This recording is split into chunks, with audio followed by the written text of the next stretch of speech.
ہم نے ایک مولانا سے کہا، ہم سے مرید ہیں، بیت ہیں، ان میں مرض تھا شکایتوں کا، شکووں کا اور بے صبری کا، جس کو کہتے ہیں بے صبری۔ ہم نے کہا کہ بھائی دیکھیں، اپنے شکایتوں والے مزاج کو شکر والے مزاج سے ہم بدلیں۔ ہر وقت دل میں شکایتیں ہیں، یہ نہیں ہے، وہ نہیں ہے، ایسا ہو گیا، ویسا ہو گیا، یہ مسئلہ، وہ مسئلہ، یہ پریشانی، وہ پریشانی، مصیبت، وہ مصیبت، کوڑ ہیں۔ ارے بھائی ہزاروں نعمتیں ہیں، ان سے غفلت ہے، ایک دو مصیبتیں، پریشانیاں، بس انہی کا مراقبہ ہے، کیا فائدہ اس کا؟ قلق سے تعلق مع اللہ گھٹتا ہے، نشاط سے بڑھتا ہے۔ حکیم الامت تھانوی رحمۃ اللہ فرماتے ہیں پریشانیوں کو سوچنے سے، سوچتے ہی رہنے سے تو پھر قلق پیدا ہوگا۔ اللہ تعالیٰ نے ہمیں پریشانیوں کی یاد کے لیے تو نہیں پیدا کیا، اور کوڑنے کے لیے ہی تو نہیں پیدا کیا، اپنی یاد کے لیے پیدا کیا ہے۔ مستقبل کی فکروں میں لگنا کہ کیسے کھائیں گے، کیسے پیئیں گے، مہنگائی اتنی ہو رہی ہے، ٹھیک ہے بھائی، مہنگائی ہمارے گناہوں کی وجہ سے عذاب آ رہے ہیں، لیکن بہرحال تقویٰ سے رہیں، گناہوں سے بچیں، اللہ سے لو لگائیں،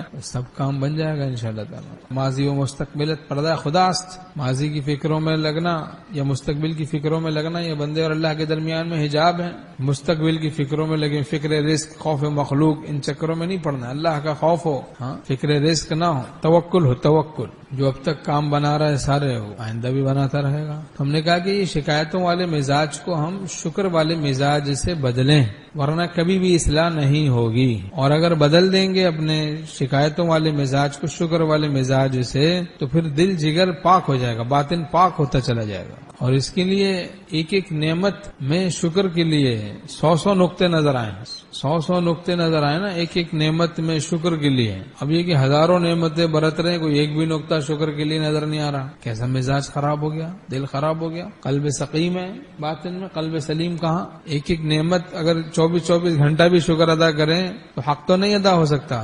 وَإِن تَعُدُّوا نِعْمَةَ اللَّهِ لَا تُحْصُوهَا، اگر تم اللہ کی نعمتوں کو شمار کرنا چاہو تو شمار بھی نہیں کر سکتے۔ اس کے لیے انعامات الہیہ کا مراقبہ کرو، یا اللہ یہ اپنے یہ نعمت دی، بے مانگے مجھے انسان بنا دیا، پھر بے مانگے مسلمان بنا دیا، پھر آپ نے اسلامی ملک میں رکھا، ہمیں ماحول دینداری والا عطا کیا، ارد گرد دیکھو تو مسلمان ہی مسلمان ہیں، جس سے ہمارا اسلام محفوظ ہے۔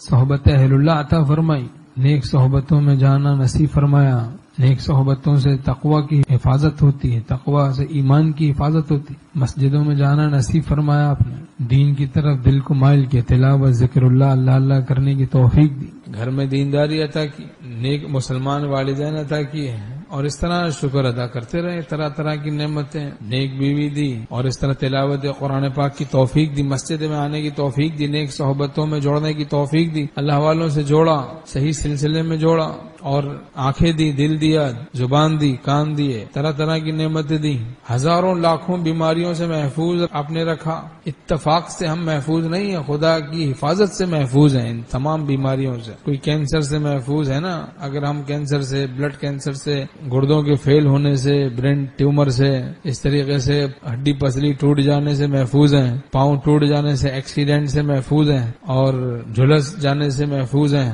غرق ہو جانے سے محفوظ ہیں، زلزلوں سے محفوظ ہیں، بیکاری بننے سے محفوظ ہیں، بیکاری کہیں سڑک پہ پڑے، کہیں ہیروئن چی بننے سے محفوظ ہیں، افیم چی، ہیروئن چی، چرسی بننے سے محفوظ ہیں، بھنگیڑی بننے سے، کوئی بھنگ پی رہے ہیں جناب، طرح طرح کے نشوں سے محفوظ ہیں، بری صحبتوں سے محفوظ ہیں۔ تو یہ اتفاقی طور سے محفوظ نہیں ہے، خدا کی حفاظت سے محفوظ ہیں، یہ نہیں کوئی اتفاق سے محفوظ ہے بس۔ یہ کیا بات ہوئی اتفاق سے محفوظ ہے؟ اتفاق سے پیدا ہو گئے، اتفاق سے جی رہے، اتفاق سے مر گئے۔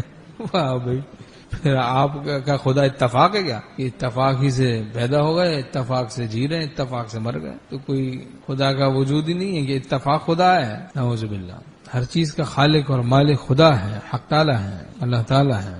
تشکر اور تکبر میں تضاد ہے، اجتماع ضدین محال ہے، یا تو آدمی شاکر ہوگا یا متکبر ہوگا، متکبر شاکر نہیں ہوتا، شاکر متکبر نہیں ہوتا۔ ہمارے شیخ رحمۃ اللہ نے حضرت مولانا عبدالحمید صاحب دامت برکاتہم کو نصیحت فرمائی، انہوں نے عرض کیا کہ حضرت بہت سے لوگ تعلق کر رہے ہیں، بیعت ہو رہے ہیں، مجھے اندیشہ ہے کہ کہیں میں کبر میں مبتلا ہو کے ہلاک نہ ہو جاؤں۔ تو فرمایا بھائی کہ آپ شکر کا اہتمام کریں، چونکہ تشکر و تکبر میں تضاد ہے اور اجتماع ضدین محال ہے، اور یہ میرا ٹیلی فونی خطاب ہے۔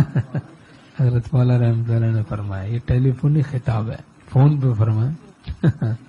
اہل اللہ زندہ دل ہوتے ہیں، زندہ دل، ہمارے شیخ رحمۃ اللہ بالکل زندہ دل تھے۔ تو بہرحال اپنی شکایتوں والے مزاج کو ہم شکر والے مزاج سے بدلیں، اس سے دل باطن پاک ہوتا چلا جائے گا.